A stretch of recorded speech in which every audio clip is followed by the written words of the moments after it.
البخاري اسمه الحقيقي محمد الجعفي، اتولد في مدينة بخارى بأوزبكستان بعد حوالي 200 سنة من موت محمد أو الرسول. البخاري دوت شخص عادي جدا، التقديس اللي انت النهارده بتسمعه عليه دوت ما كانش موجود في عصره، ده تقديس اتراكم على مدار مئات السنين من بعد موته. البخاري في عصره كان زيه زي أي حد تاني، كانت في ناس بتحبه وبتدافع عنه، بس كانت برضه في ناس تانية بتقول عليه إنه كذاب وبيألف والمفروض محدش يثق في كلامه. عمو البخاري حكى عن قدراته كتير، حاجة من ضمن الحاجات اللي قالها إنه لما كان طفل كان حافظ أكتر من 70,000 حديث. Now isn't that a load of horse shit? وانت مش قادر تستوعب حجم الرقم دوت، فخليني اقربها لك. كتاب صحيح البخاري نفسه بيتكون على حسب الطبعة من 6 مجلدات، 2000 صفحة، أكتر من 7000 حديث.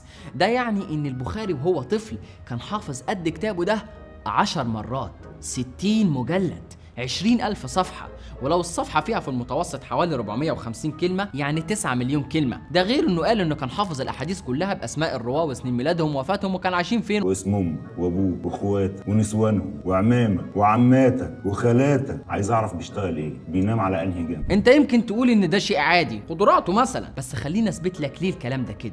طبعا بغض النظر عن ازاي وهو طفل لحق يسمع 70,000 حديث، وازاي لقى القدر دوت من الاحاديث في بيئته اللي هي كانت بيئة صحراوية، بس خلينا نعديها. طفل صغير يعني المفروض مثلا عنده من 5 ل 12 سنة، ولنفترض مثلا انه كان بيسمع 10 احاديث في اليوم وما عندوش طبعا لا اجازات ولا اي يوم راحة ولا اي ساعة بيريح فيها. This guy is really good. ده يعني انه عشان بس يسمع 70,000 حديث هيحتاج 19 سنة. ده لو تخيلنا برضو انه كان بيحفظ اي حديث يسمعه من اول مرة وما كانش بيقعد مثلا يكرر فيه عشان يحفظه. فتعال نفترض انه بدأ يحفظ وهو في حضانة 5 سنين مثلا، يعني عقبال ما يخلص 70,000 حديث هيكون عمره ساعتها 24 سنة. ازاي بقى كان بيقول انه هو طفل حافظ 70,000 حديث؟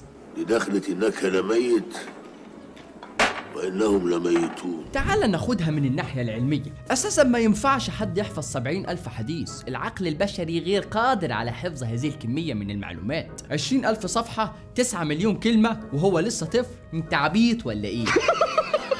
طبعا مستحيل، إلا لو كان مريض بأمراض معينة زي الأوتيزم أو الإكوار 7 سيندروم أو أي أمراض تانية ممكن تخلي العقل ما يقدرش ينسى أي حاجة يشوفها أو يسمعها، وفي المقابل بتخليه عاجز على إنه يؤدي أي وظائف عقلية تانية بصورة طبيعية. مريض يعني. ابنك عنده blood accumulation in the brain. أكتر شخص دخل موسوعة جينيس للأرقام القياسية كان واحد صيني اسمه شاو لو، الصين حلوة. حفظ حوالي 68,000 رقم متتالي. لو هنحول كل رقم لكلمة على سبيل التقريب يعني كده البخاري يبقى حفظ على الأقل 132 ضعف قدرة حفظ شاو لو وهو طفل. صباح الفل. الكلام ده غير علمي، الذاكرة البشرية بتحفظ الأحداث المهمة بس. لو كانت العملية بالصورة دي كان عقلك هيتملي بسرعة رهيبة جدا في غضون أيام، لأن ليه مساحة تخزين محدودة، خصوصا إن كل حاجة هتشوفها وكل حاجة هتشمها وكل حاجة هتسمعها وكل خطوة وكل حركة وكل فكرة هتخطر على بالك العقل هيعتبرها ذاكرة. ده رأي الطب. المهم البخاري قال انه لما كان عنده 16 سنة سافر من مدينته هو ومامته واخوه عشان يحجوا في مكة، لكن هم رجعوا وهو فضل. قال انه قعد لمدة 2 سنين في مكة، بعدين سافر المدينة المنورة لما كان عنده 18 سنة، وبعدها قال انه لف الجزيرة العربية كلها وسافر بغداد والبصرة والكوفة ودمشق والقدس ومصر وطلع القمر ونزل، وفضل يسافر لمدة 16 سنة، جمع فيهم 600,000 حديث، وفي النهاية كذب منهم 593,000 حديث وما سابش غير حوالي 7,500، وقال إن دول بس هم الصادقين، وعمل بيهم كتاب صحيح البخاري ده. اولا لو ركزت بس على النقطه ديت هتفهم قد ايه العصر ده كان عصر كذب وتاليف وفبركه. 600,000 حديث ما طلعش منهم غير ب 7,500 بس. ده يعني ان حوالي 99% من الاحاديث اللي اتقالت عن محمد كانت كذب. ده يعني theoretically ان من بين 100 شخص مسلم كان في واحد بس منهم صادق، وده لوحده كفيل اساسا انه يخليك تشك في الواحد المتبقي ده، يخليك تشك اساسا في البخاري نفسه. كلنا معانا ربنا في القعدة دي ونعم بالله. البخاري قال انه عشان يتأكد من مصداقية كل حديث كان بيسأل 1 و2 و3 وبيسمع من دوت ودوت، وبيتحرى عن مصداقية اي واحد يجي يقول له حديث عند اهله وجيرانه عشان يعرف يعني اذا كان الشخص دوت صادق في حياته العامة ولا لا. الطيارة حلوة. البخاري بالدقة اللي وصف بيها ازاي كان بيجمع كل حديث دي يديك فكرة عن ان اي حديث كان ممكن يفضل فيه مثلا شهر عشان يتأكد منه، لكن لغرض التبسيط على عمه البخاري هنفترض انه كان بيسمع حديث كل ساعة مثلا، وبيتأكد من مصداقية نفس الحديث مش في اسبوع ولا في شهر بل في نفس الساعة.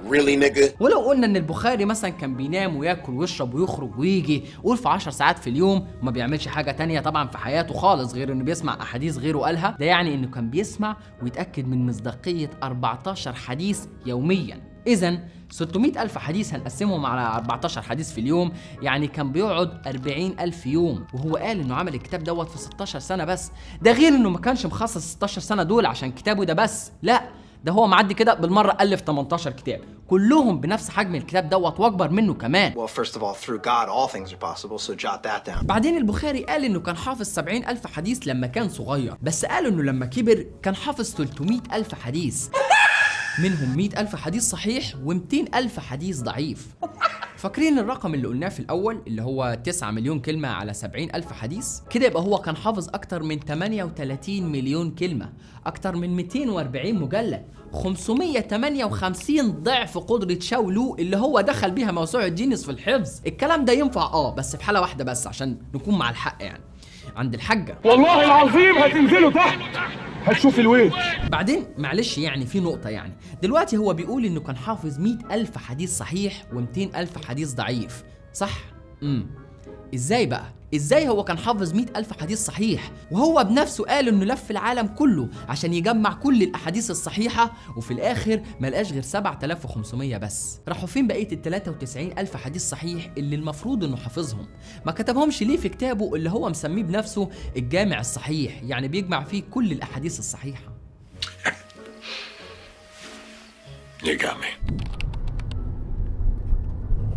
أول دليل بيثبت إن اللي في الكتاب دوت كذب هو في الحقيقة القرآن نفسه دليل على إن البخاري كذاب.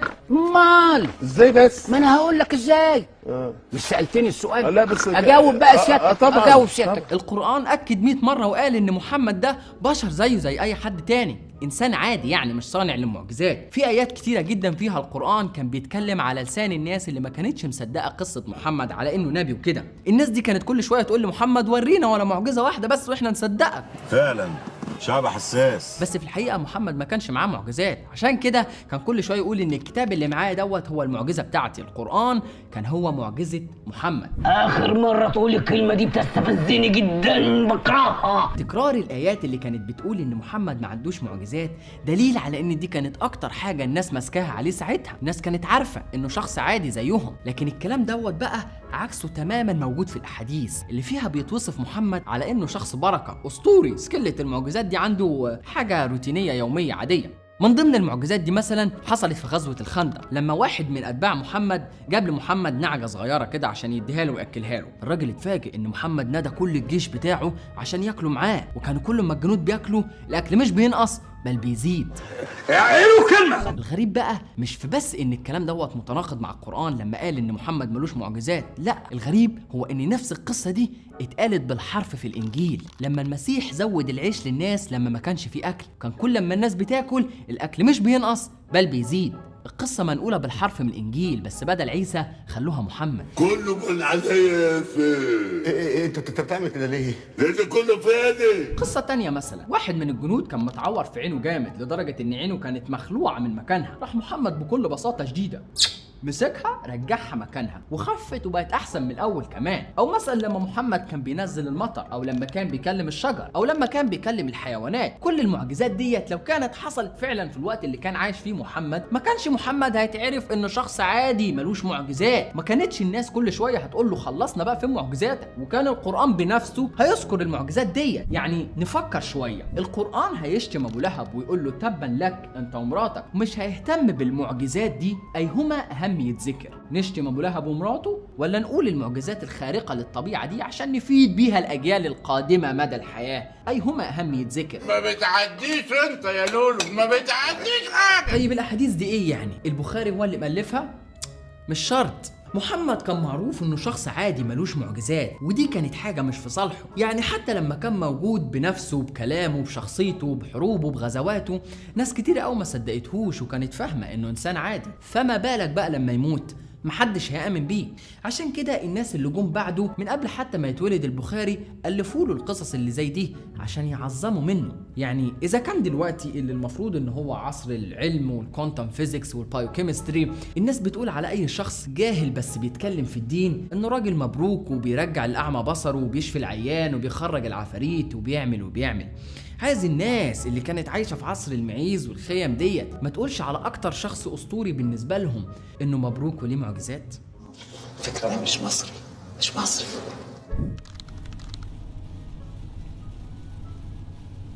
كتاب البخاري والاحاديث عموما لما بتيجي تتكلم عن محمد او تحكي قصص عليه بتتكلم كتير قوي عن مدينه اسمها مكه وانها كانت هي مصدر التجاره ومصدر العباده و لما الواحد يسمع عن اهميه مكه في الاحاديث هيفتكر ان العالم كله كان عارف مكه ديت. ولا انا غلطان؟ لا صح. بس من بين كل الوثائق التاريخيه على مدار السنين دي كلها مفيش ولو وثيقه واحده ذكرت كلمه مكه نهائي ناهيك عن اي تجاره حصلت هناك، بل ان مفيش ذكر القبيله اسمها قريش اساسا. بل عشان اصدمك اكتر، لا مش هتصدقني والله. مفيش وثيقة تاريخية واحدة أو أي أدلة أركيولوجية أو أثرية بتقول إن كانت في معركة حدثت اسمها أحد أو بدر أو خيبر أو تبوك أو الخندق أو أي حرب من الحروب اللي اتقال إنه خاضها محمد ومات فيها عشرات الآلاف دي.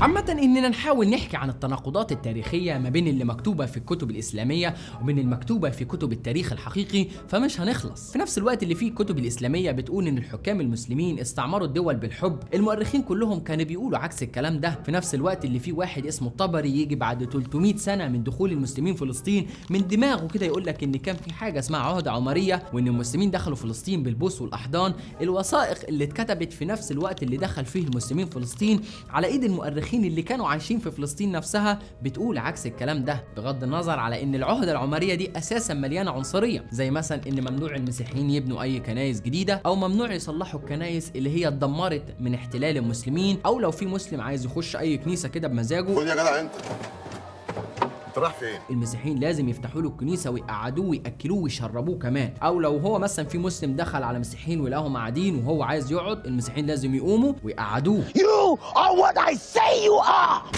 Oh God. او مثال تاني بقى على الكذب في التاريخ، قصه عمه ابراهيم الحبشي اللي في يوم من الايام راح عشان يهدم الكعبه، راح الاله مجهز الطيور اللي عنده وقال لهم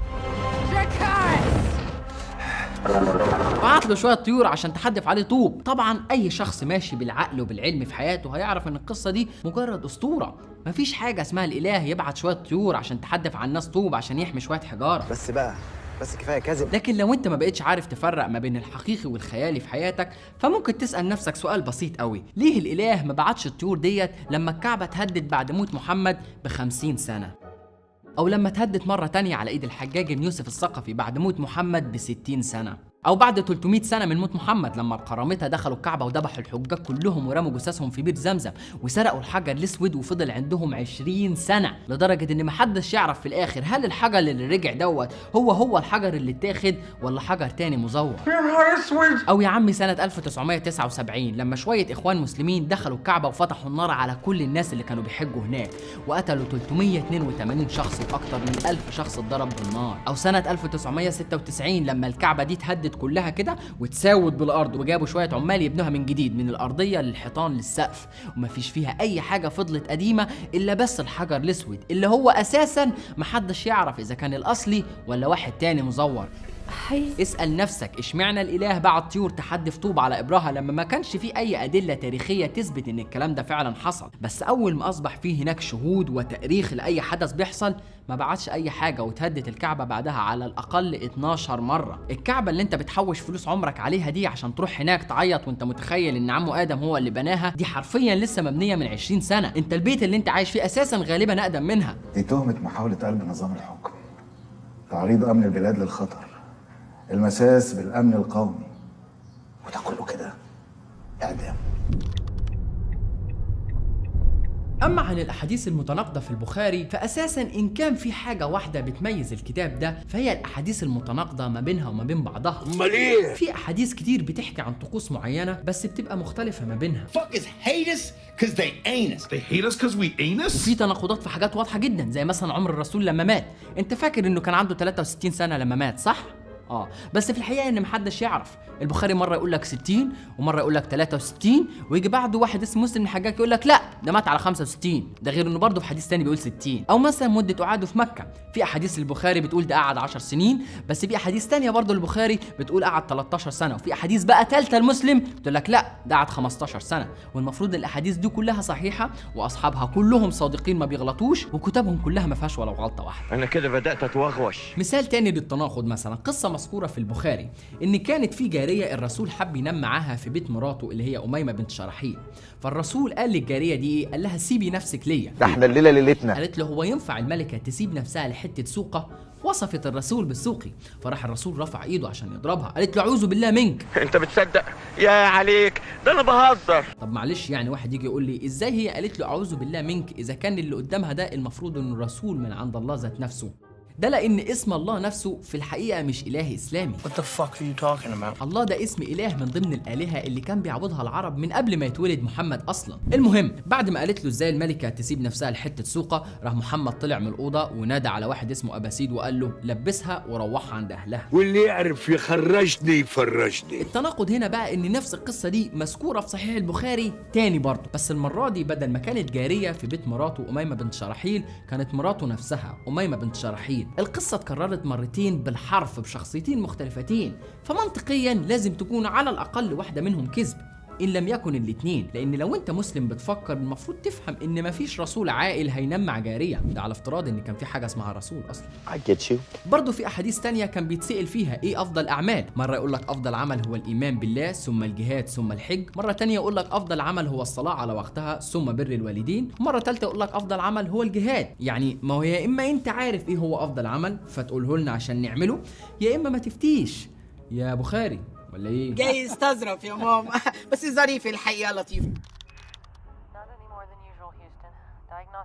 لو عايز بقى تتأكد ان الاحاديث دي مش بس متناقضة بل اغلبها متألف، تعال اقول لك على حديث جميل كده. الحديث بيقول ان كان يا مكان لما يحلى الكلام في يوم من الايام كان في واحد اسمه عبد الله بن سلام سمع كتير قوي عن واحد عمال يقول انا نبي انا نبي، حب يروح يشوفه بنفسه بيتأكد، ما هو مش كل شوية يطلع واحد يقول لك انا نبي. كلكم بتقولوا كده وانتوا قتلة سفكة. فراح لمحمد وقال له انا هسألك 3 اسئلة بس محدش يعرف اجابتهم الا ولازم يكون نبي، اتفضل اسال. قال له اول سؤال ايه هي اول علامات الساعه؟ وايه هو اول طعام اهل الجنه؟ وايه اللي بيخلي الولد يطلع شبه الام او شبه الاب؟ فمحمد استنى شويه كده بعدين قال له انا جبريل لسه نازل دلوقتي ومديني الاجابات، والاجابات بتاعتك هي كذا كذا كذا. وطبعا كما هو متوقع من القصه يا حبايبي ايه اللي هيحصل؟ اكيد طبعا الشخص اللي اسمه عبد الله بن سلام اسلم في لحظتها طبعا. بس في الحقيقه كل المطلوب منك هو 5 ثواني بس عشان تعرف ان الحديث دوت من خيال المؤلف. ليه بقى؟ ازاي عبد الله بن سلام عرف ان الاجابات دي صح؟ ازاي عرف؟ الا في حاله لو كان هو بنفسه رسول، هو بنفسه قال ان مفيش حد يعرف الاجابات دي الا ولازم يكون رسول. Because I'm a genius. ولو افترضنا انه ما كانش عارف الاجابات بس اسلم لمجرد ان محمد جاوبه خلاص، يعني هل هو غبي عشان يسلم لمجرد ان في واحد اداله اجابات وخلاص؟ ده أمارة ايه؟ ولا كمان عبيط يعني؟ ما كان ممكن تكون تأليف من دماغه، لان الاجابه الاولى اساسا مفيش دليل على صدقها، والاجابه الثانيه انت بتتكلم عن حاجه خياليه، والاجابه الثالثه محمد كان جاوبه فيها ان لو مني الرجل كان اكتر من ماء الانثى في الرحم فكده يبقى الولد هيطلع شبه الاب، ولو العكس فكده هيطلع شبه الام. وده طبعا يعني كلام كنافة بالملوخية، كلام غير علمي تماما وخاطئ. الحديث متألف لغرض واحد بس، وهو تعظيم محمد وتأليف قصة تثبت للعامة من الشعب انه نبي. So basically you can eat from any tree you want except this one. Can we sit underneath it? You know, I would just not go near it at all. وطبعا لو حبينا نتكلم عن احاديث الكنافه بالملوخيه فمش هنشبع. هتلاقي مثلا عندك احاديث بتقول ان لما الواحد يصحى من النوم لازم ينفخ في مناخيره 3 مرات عشان الشيطان بيكون نايم في فتحه من الفتحتين، او ان الاله بيحب العطس بس مش بيحب ان حد يتاوب، او ان لما الواحد يمرض ياخد له شويه حبه بركه او شويه عسل او بلح، او لما الدبانه تقع في طبق اغمزها كلها ما ترميهاش. هو البانجو اشتغل هنا كمان؟ كل الكلام ده عباره عن تخاريف وهبل، ثقافات شعبيه كانت موجوده ساعتها زي اي ثقافات شعبيه موجوده في مجتمع منتشر فيه الجهل، لكن كانت بتنسب لمحمد لانهم كانوا عايزين يخلوه هو مصدر التعليم دي، كانوا عايزين يعظموه. زي مثلا لما كانوا بيقولوا انه بينام مع 6 نسوان في ليله واحده، او ان قوته الجنسيه بتعادل 4000 راجل، لدرجه ان لا مؤاخذه السبرم بتاعه كان بيبان من جلابيته من قدره جماعه. ده العادي يعني. عادي. عمرك سألت نفسك ايه لازمة الاحاديث دي؟ يعني انا هستفيد ايه كشخص عايش في عصر ايلون ماسك وبيل جيتس وستيفن هوكينج؟ انا هستفيد ايه؟ الاحاديث دي ملهاش اي 30 لازمه غير انها بتعظمه. زي مثلا لما يقولوا لك ان البخيل هو اللي يسمع اسم محمد وما يصليش عليه، عايزين يعظموه، مع انك لو سمعت اسم الله ذات نفسه ما بتقولش حاجه. ما تصلي على سيدنا النبي صلى الله عليه واله وصحبه وسلم، زيد النبي صلى الله عليه واله وصحبه وسلم، زيد صلاه على النبي. اما بقى موضوع ليه الاحاديث دي اسمها صحيحه، فالبخاري واللي قالوا انهم كانوا بيجمعوا الاحاديث عشان يخلوا الناس تصدق الاحاديث اللي هم بيكتبوها وينسوا الاف الاحاديث التانية اللي غيرهم كان عمال يكتبها، فكانوا بيقولوا انهم بيفرقوا ما بين الحديث الصحيح والحديث المشكوك فيه بانهم بيتتبعوا مين اللي قالوا. ان احنا سمعنا فلان بيقول انه سمع من فلان عن فلان، ان فلان بيقول عن فلان انه سمع من فلان انه سمع محمد بيقول كذا، او ما يسمى بالسند. باتريشيا كورون مؤرخة وعالمة باللغات الشرقية قالت ان من بعد موت محمد بشوية كانت في شوية احاديث قليلة كده الناس بتتداولها، وكانت في محاولات من الناس لايجاد مصدر للي طلعوا الاحاديث ديت. ورغم ان الناس اللي كانت بتحاول ديت قريبين من وقت موت محمد، الا انهم ما كانوش قادرين يعرفوا مين اللي نقل الاحاديث ديت بالتتابع لحد وقت موت محمد. يعني رغم ان المدة اللي ما بينهم وما بين موت محمد قصيرة، الا انهم ما قدروش يعرفوا مين مصدرها. عشان كده ظهور ناس بعديهم ب 200 سنة تيجي تقول لك احنا عندنا عشرات الالاف من الاحاديث وعارفين اسنادهم بالكامل لحد الشخص اللي سمعها بنفسه من محمد، دي اكبر دليل على ان الاحاديث دي متألفة والاسنادات دي متفبركة. بعد موت الرسول ولمدة 100 سنة كاملة ما كانش في حد مهتم بانه يجمع اللي قاله محمد خالص. الاحاديث دي بدأت تظهر في عز الصراع السياسي ما بين الدولة الاموية والعباسيين اللي كانوا عايزين ينقلبوا على الامويين عشان ياخدوا الحكم منهم. شكلك فاهم يا نصر. الامويين كانوا بيهاجموا العباسيين وبيقولوا انهم ضد الدين لانهم مش راضيين بالخليفة الاموي بتاعهم، وكانوا بيألفوا كلام او ما يسمى بعدين بالاحاديث على لسان محمد تثبت ان اللي بيعملوا العباسيين ده ضد الدين، والعباسيين من الناحية التانية يسكتوا؟ لا، برضو كانوا برضو بيألفوا احاديث عشان يخلوا الناس تكره الامويين ويثبتوا ان اللي بيعملوا الامويين هو اللي ضد الدين. انت ما قلتليش الكلام ده يا حاج، انت بتعمل تفاجئ فيا ليه؟ محمد بن شهاب الزهري ده واحد تم تجنيده في الدولة الاموية اثناء حكم عبد الملك بن مروان عشان يألف احاديث. قال بنفسه ان الامراء الامويين كانوا بيخلوا الناس تألف احاديث. Could you explain that to us a little more? تأليف الاحاديث كان سبب رئيسي في ان المسلمين يخشوا الدول دي كلها في فترة من الفترات. الحكام المسلمين كانوا بيألفوا احاديث وينسبوها لمحمد عشان يوضحوا لعامة الشعب واجب الاحتلال، اقصد الجهاد، وان الموت في الحرب دي اعظم حاجة. يا ابني ده انت لو مت في الحرب هتنام مع نسوان، 72 حرية يا ابني ده الرسول قال ان الشهادة دي اجمل حاجة يا ابني، الشهادة الجهاد كله عشان الناس تروح تحارب. أما تحبون لقاء الحور العين؟ ايه مالك مخستع كده مش تشرب؟ الحديث مثلا بيحكي عن قصة حصار المدينة على ايد قريش. بعد ما محمد امر الناس بانهم يحفروا خندق حوالين المدينة، محمد حب يساعد الناس وهم بيكسروا صخرة كانت كبيرة كده شوية عليهم، فضرب 3 ضربات على الصخرة، وكان كل ما يضرب ضربة يطلع من الصخرة نور. فمحمد كأنه شاف المستقبل ساعتها، قال لهم ان الضربة الاولى معناته ان الاله هيفتح له اليمن، والثانية معناته ان الاله هيفتح له بلاد الغرب، والثالثة معناته ان الاله هيفتح له بلاد الشرق. نايس. الحديث اتألف لأن الحكام كانوا عايزين يحتلوا الدول المذكورة دي. I see that now. في حديث تاني بقى اتذكرت فيه نفس القصة، بس المرة دي اتغيرت الدول وتعدلت شوية، بقت أصول الحيرة في جنوب العراق ومدن كسرى وصنعاء. الأحاديث كانت بتتعدل على حسب الدول اللي الحكام بمزاجهم عايزين يحتلوها. ده الشهادة يا عباد الله.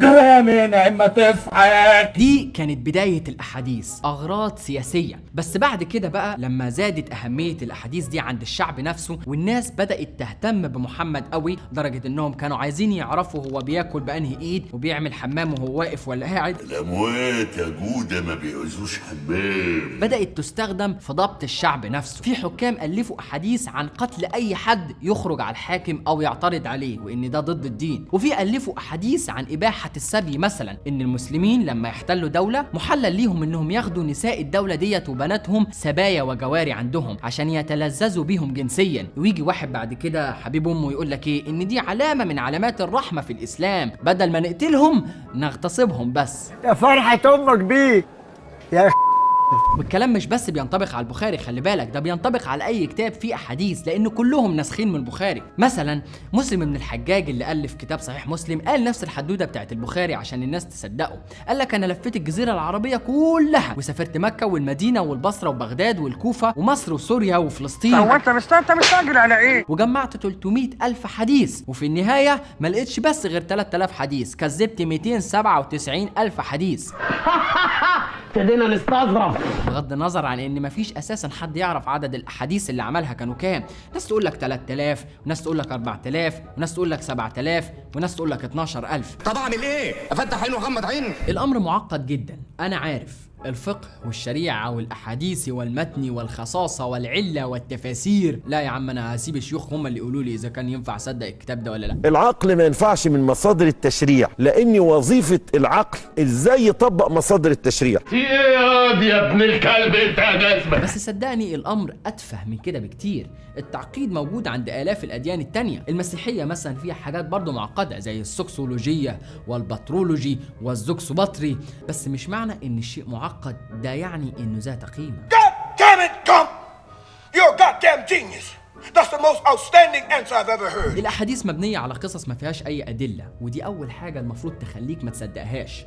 بس لو مصمم تصدقها فاعرف إن الأحاديث دي مش في صالح دينك، لأنك لو بصيت لها كإنسان محترم عايش في القرن ال21 هتعرف إن الأحاديث ديت بتشوه صورة محمد. الأحاديث فيها كلام دموي وغير منطقي وإباحي بصورة غير طبيعية، قتل، دم، حرق، غزو، سبي، نوم مع جواري، شهوة جنسية غير متزنة، وهوموفوبيا، حاجات ما ينفعش تتقال على إنسان طبيعي، مش على شخص بيتقال إنه نازل من عند اللي عمل الكون ده. إذن الأحاديث ما كانش الغرض من كتابتها إنها تكون مصدر تاريخي لتعليم الإسلام، بل كانت ضرورة للحكام عشان يعرفوا يحكموا. بدون قصص عن إيه اللي المفروض يتعمل وإيه اللي ما يتعملش الحكام ما كانوش هيعرفوا يضبطوا الشعب. بدون تأليف قصص عن محمد وهو بيقتل فلان أو بينمع جواري أو بينمع سبايا أو بيطرد مراته عشان ما رضيش يتنم معاه أو بيتجوز طفلة، ما كانوش هيعرفوا يبرروا منطقية الأفعال دي، لأن هم نفسهم بيعملوها أو عايزين يعملوها. عقد النبي صلى الله عليه وسلم على عائشة وهي بنت 6 سنين وبنى بها وهي بنت 9 سنين. اربط اي حاجة وقول الرسول كان بيعملها وكله هيخاف يقول انك غلط، لحد ما معيار الصواب والخطأ ينهار في المجتمع والناس ما تبقاش ماشية بعقلها، بل تبقى ماشية بكتب موروثة تقول لهم اعملوا كذا وما تعملوش كذا. وده كان مدخل الحكام للشعب عشان يوهموهم بأهمية وجود الأحاديث. مش مهم تكون الأحاديث غير منطقية أو غير علمية أو دموية أو إباحية، المهم إن في تعاليم ولازم تمشي عليها وإلا هتبقى كافر. وخد آدي حديث اهو بيقول إنك لو كافر المفروض تتقتل. If you take away nothing else from my class, from this experience, let it be this. If you're not a genius, don't bother.